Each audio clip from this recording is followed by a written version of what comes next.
بسم اللہ الرحمن الرحیم۔ السلام علیکم ورحمۃ اللہ وبرکاتہ۔ Welcome back Islamic official video. صرف ایک جملے سے غصے کا فوری علاج۔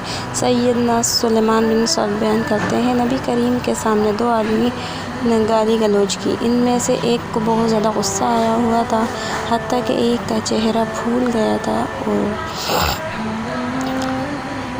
اس وقت نبی کریم نے فرمایا، میں ایک کلمہ جانتا ہوں، اگر یہ شخص وہ کلمہ کہہ دے تو اس کا غصہ جاتا رہے گا۔ نبی کریم نے فرمایا کہ کسی کو غصہ آ جائے تو وہ فوراً اعوذ باللہ کہے، اس سے سارا غصہ ختم ہو جائے گا۔